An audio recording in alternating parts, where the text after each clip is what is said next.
My name is Bharati Chaturvedi and I'm with an organization called Chintan, which means another way of thinking.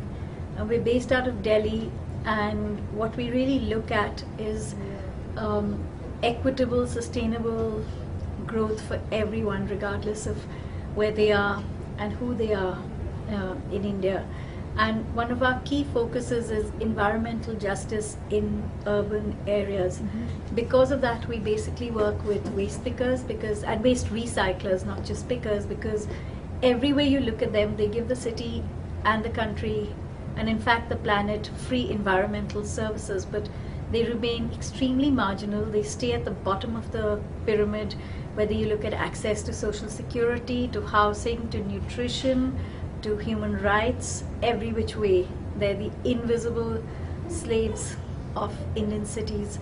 And so we wanted to start with making these partnerships with these waste recyclers, so that recycling wasn't something that was based on exploitation and on child labor, but in fact on green jobs. And that's what we do. And of course, Chintan works beyond waste, because we work on the idea of materials and sustainable consumption.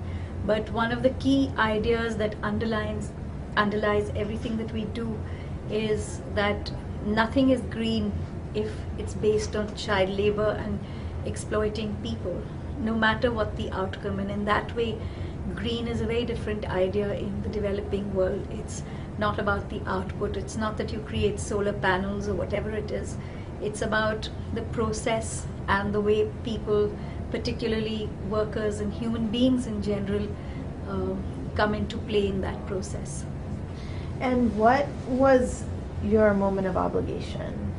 You know, I worked at the grassroots for a while, and then previously in the 90s, and then I became a consultant for a couple of years. And really at the end of the 90s, which is basically about 10 years ago, I realized I so missed working with people, and that's why I started Chintan. But the real thing was that I just cannot bear the way things work. I mean, I just cannot bear the way people who do so much for the city are so marginal. And I feel that it's the privilege of a great education like mine to be able to use your brains and to be free and to think of solutions for things that you care about. I'd rather address issues that matter to me than have a really well-paying job that addresses issues that matter to others.